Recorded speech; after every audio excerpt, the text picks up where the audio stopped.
All right, let's go over this story really quick. Let's go over the story. We got Final Fantasy 14 director Yoshi-P. All right. Yoshi-P is the savior of Final Fantasy 14. Okay. Literally the savior of Final Fantasy 14. The man took a trash original game. Okay. Trash original game and turned it into a successful MMORPG. Rebuilt the game from the ground up, admitted their failure. You know what they did? They did something that the modern audience doesn't do. They admitted their failure and they decided to fix it. They said, you know what? The gamers are right. They don't like us. We're going to fix it. Okay? That's their entire like idea, right? So Final Fantasy 14, apparently Yoshi-P is urging fans to stop attacking voice actors and localizers, okay?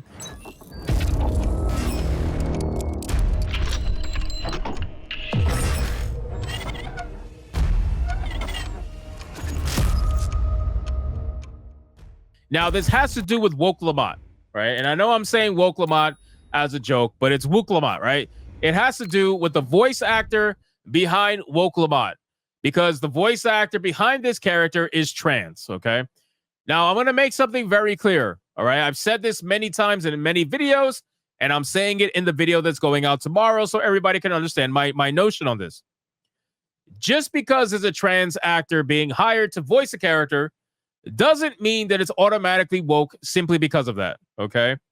Now, if you want to argue the reasons as to why they were probably hired, because we already know Square Enix is heavily into the ESG and DEI stuff, then that's something different. But it doesn't make it inherently woke just because a trans actor voiced the fucking character, right? I've played this character. I played this expansion all the way to the end, played it, and I didn't even know until about 80% into the expansion that it was a trans character. And after finding out that a trans person voices this character, guess what? I didn't care in the fucking slightest, okay? Because it's not like Woke Lamont is out there in Final Fantasy 14 pushing trans ideology, right? It's not like the character's like, hey, little Lalafell, little bitch, you need to be a trans. You need to be a trained little bitch. You need to go be a female. You know what I mean? Like, they're not doing that. But I have my issues with the expansion. There's a lot of different issues that I have regarding the pacing of the story. I think it's not the best work that they've ever done. And also, the simple fact is, you have Woke Lamont in the final boss of the expansion, and this is my biggest issue with this. In the final boss of the expansion, Woke Lamont is the sole reason why you are able to beat the final boss. This is coming from the Warriors of Light that have done for the last 10 fucking years everything imaginable. They're the ones who literally defeated the bane of the fucking universe, the end singer. They defeated the end singer, and you mean to tell me this furry bitch is the reason why we're able to defeat the final boss? Blows my mind, right? And they try to say, well, the Warrior Light, they got depowered. They got depowered after end singer. I don't give a fuck. You mean to tell me that the Warrior of Light got to rely on this bitch? That's crazy. Anyway, and then the way that they did it was so girl bossy, right? They made her smash through the fucking ceiling. And she is the sole reason she blocks the final boss's ultimate attack all by herself with her one axe. This bitch just got no magic, no nothing. She just takes her axe and she's like, I'm going to block this massive attack that was about to wipe out the entire party. I'm going to block this shit with no magic, no nothing. I got all the power that you 8 motherfuckers don't have anymore. That shit just, anyway, like I said, blows my mind. I got other issues with the expansion, but the trans actor got nothing to do with it. I don't give a fuck about the trans actor. You got way worse issues with the writing. Way worse. But anyway, that's besides the point. I just went in a tangent because, you know, me as a grifter who doesn't actually play Final Fantasy, I clearly have so many issues with a game I don't play. You know what I mean? I spent all this time playing this game for 10 fucking years or however long it's been. But, you know, I don't play the game. I just grift. You know what I mean? You know, somebody called me 20-year-old today. Somebody on Twitter said, oh, you're just a 20-year-old grifter who never actually played this game. You're just a youngin' who never... I'm like, what, bro? My Steam account is 20 years old. What the fuck are you talking... Anyway, that's besides the point. So, apparently, Yoshi-P says that people need to stop attacking voice actors and localizers. So, My issue with this statement is number one, again, every single time they say that there are attacks, you know what I mean? Like there are attacks. They never post any proof of it. And I'm wondering if it's because, you know, maybe there's like some sort of clause with Square Enix that they can't post stuff like that or cause like division on social media. I don't really know. But they're trying to pretend as if they're getting attacked left and right, and they never post proof of it. At some point, I'm gonna start calling wolf, right? Like I'm gonna say you're crying wolf at this point. Because you would post this proof and we would openly condemn it, right? If you're getting death threats and stuff, I will do it. I'll openly condemn people doing death threats and stuff like that. Or doxing, right? But you guys never post proof. You never post who's doing it. So how am I going to condemn it? You just want me to condemn in the air. Like, that's not how that works. But the localizers. Oh, let's talk about the localizers real quick.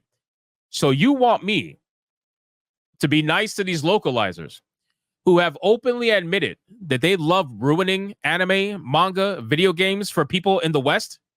You want me to be nice to these localizers who think that what they're doing is some form of philosophy? They call it localization philosophy. I'm not even kidding. Look it up. They call it localization philosophy. They think that what they're doing is something philosophical. They think that what they're doing is for the best of the people who are reading it. Because they're taking every opportunity to change the stories that they could never write, right?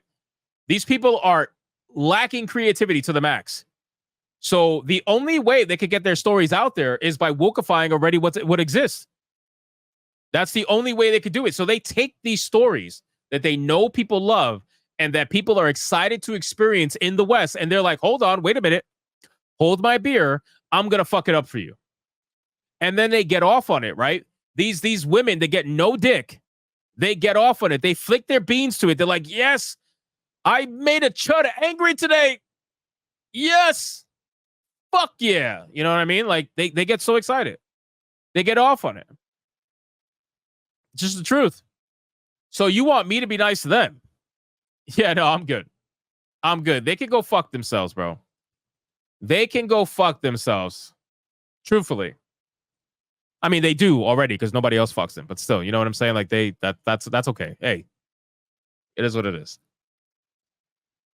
It gives pronoun validation. Yeah, I know.